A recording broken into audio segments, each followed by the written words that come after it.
આંભળ આંભળ બ્રાહ્મણ ના દીકરા, હું કળિયુગમાં રાજા કાળકા બોલો.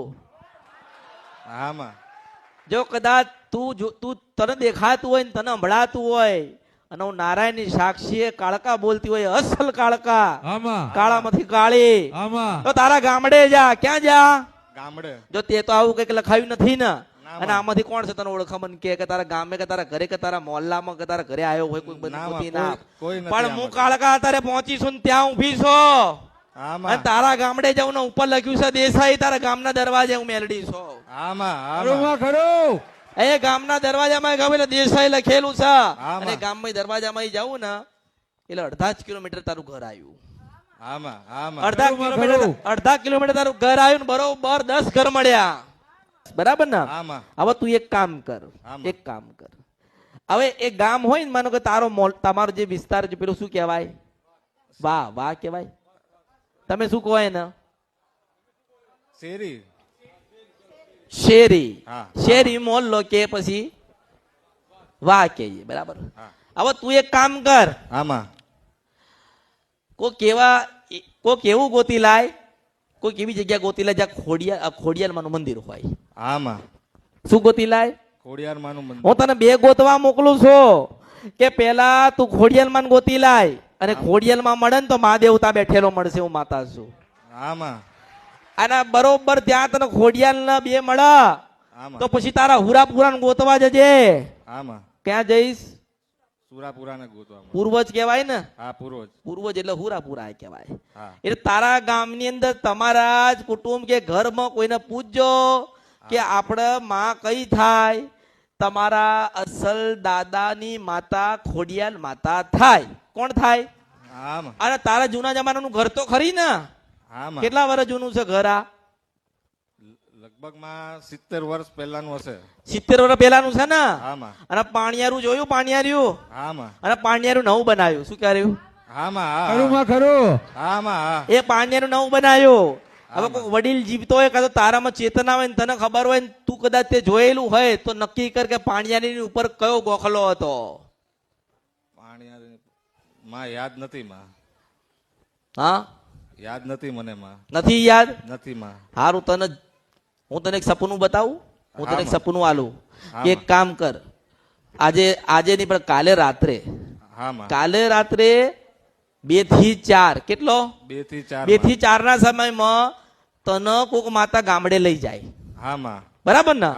એ ઘરમાં લઈ જાય, ઘર ખોલાવડાવ. તું ઘરમાં જાય છે એટલે ઘરમાં જાય ને એટલે બહુ ધુમાડો ખબર પડે ને? આમ ધુમાડો છે. પછી પેલું પાનિયાર્યું છે ને ત્યાં તને લઈ જઈને ઉભો રાખ, અને પાનિયારે તને લઈ જઈને ઉભો રાખ એટલે પાનિયારી ઉપર એક ગોખલો બતાવે ને ગોખલાની અંદર એક દીવો બતાવે. કેટલો? 1 દીવામાં. આ પાનિયારી હોય ને પાનિયારી પાસે તું ઉભો રહ્યો સપનામાં, અને એક દીવો તને ગોખલામાં બતાવો તો તારે માનવાનું કેવું રાજપરાની ખોડિયાર બોલતી હતી. જય હો માં. બરાબર ને? આજે નહીં, કાલે રાત્રે 2 થી 4 ની અંદર કોક જનેતા આવશે. પછી હું આવું તો કોને ખબર?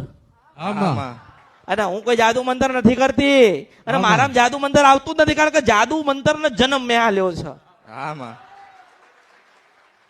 પણ હું એવું કઉ છું કે હું તો તમને તમારી માં બતાવું છું ને, જેવી રીતે બતાવતી હોય એવી રીતે જોઈ લો ને. એટલે તમે પેલા નક્કી કરો કે અમે અમારા દેવ પૂજવા તૈયાર છીએ. કારણ કે તારા દીકરાને જે દુઃખ છે ને એવું નથી ભાડતી કે તું દુનિયામાં બીજે કાંઈક જાય તને મટાડી આલે. અને મારે કોઈ નવા દીવા તને નથી બતાડવાના. તમારી અસલ કુળદેવી કહેવાય ને એનાથી તમે દૂર થયા છો. શું થયા છો? હવે તમે જે લઈને બેઠ્યા છો એ માતા કે મેં આલ્યો છે, ખોડિયાર માં કે મેં આલ્યો છે, તો મારા સમજવું શું? મને કે અરે પૂજવાનું નથી ગાંડાઓ, તમે મારું વાત નો ઓળખો. એ કાલે રાત્રે હું આવીશ, તમને લઈ જઈશ સપનામાં, અને તમારા માતાના મઢે લઈ જઈને તમને માં બતાવીશ. અને ત્યાં તમને જૂના જમાનાના ઘરની અંદર એક જ્યોત ચાલતી તને દેખાય ને તો તારે મને કહેવા આવવાનું કે માં અમે એક જૂના ઘરમાં મને સપનું આવ્યું, કોઈક માતા લઈ ગઈને પાણિયારી ઉપર એક જ્યોત હળગતી હતી.